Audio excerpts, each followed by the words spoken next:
আসসালামু আলাইকুম রহমতুল্লাহ। প্রিয় দর্শক, আপনারা কেমন আছেন? আজকে হাজির হলাম গরু বিষয়ক কিছু কথা বলার জন্য, গরুর খাদ্য বিষয়ক। তো আজকে দেখতেই পাচ্ছেন আমার সাইলেজ করার বস্তাগুলো। আর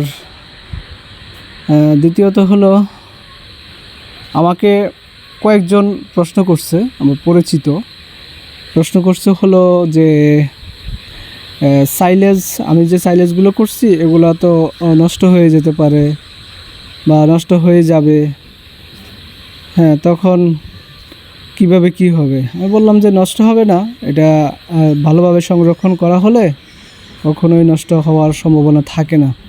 কিন্তু বাকিটা আল্লাহ তাআলাই ভালো জানেন। আমি আমার মতো সাধ্যমতো চেষ্টা করব, আল্লাহ তাআলাই বাকিটা ভালো জানেন। এই যে দেখেন, এখানে মনে হচ্ছে অন্ধকারের মধ্যে, অন্ধকার বলতে আলোর জন্য দেখা যাচ্ছে মনে হচ্ছে একবারে নষ্ট হয়ে গেছে, বাট এটা বোঝা যাচ্ছে না। আপনারা যখন আমি আলোর মধ্যে দেখাবো তখন বুঝতে পারবেন।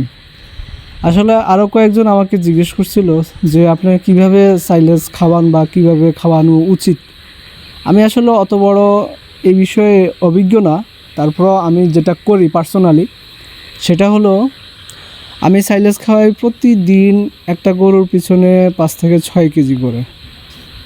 5 কেজি হলেই এনাফ, 4 থেকে 5 কেজি হলে যথেষ্ট, এর বেশি দরকার হয় না।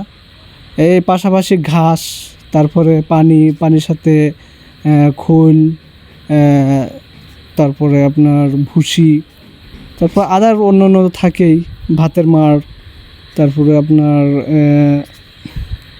চিটা গুড় যেটা বলে। এই যে দেখেন কালার, খুব সুন্দর কালার, কোনো সমস্যা হচ্ছে না, হয়নি ইনশাল্লাহ, আলহামদুলিল্লাহ। আর আমার আজকে 1 থেকে 1.5 মাস হয়ে গেছে, কোনো সমস্যা হয়নি এখনও, বড় ধরনের কোনো সমস্যা হয়নি আমার সাইলেজগুলোতে, আলহামদুলিল্লাহ।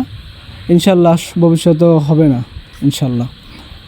আর প্রশ্ন করছেন, যেহেতু কথাটা আমি আসলে বলতেছিলাম যেটা, এটা হলো যেহেতু আমি খাওয়াচ্ছি পার্সোনালি প্রতিটা গরুর পিছনে ডেইলি 5 থেকে 6 কেজি, এটা হলেই এনাফ। আর পাশাপাশি যদি আপনার ঘাস, খড়, ঘাস থাকলে তো আরও ভালো, আর না থাকলে যেটা খাওয়াচ্ছেন এটা খাওয়ান। পাশাপাশি আপনার পানির সাথে আপনার যে খাদ্যগুলো, ভুসি, তারপর চিটাগুড়, খোল, এটা আপনি খাওয়াবেন। আর পাশাপাশি আপনি আরও যেটা আপনার কী যেন বলে, সাইলেজটা খাওয়াইলে আর বেশি কিছু খাদ্য লাগে না, এটা গরুর জন্য আর বেশি কিছু লাগে না। এখন আমরা অনেকেই দেখা গেছে এই কয়েক মাসের মধ্যে গরুকে অনেক মোটা তাজা করে ফেলতে চাই, এটা অসম্ভব ভাই। আপনি অর্গানিক উপায়ে করতে গেলে এটা সময় লাগবে আপনার বেশি, আর গরু থাকবে সুস্থ।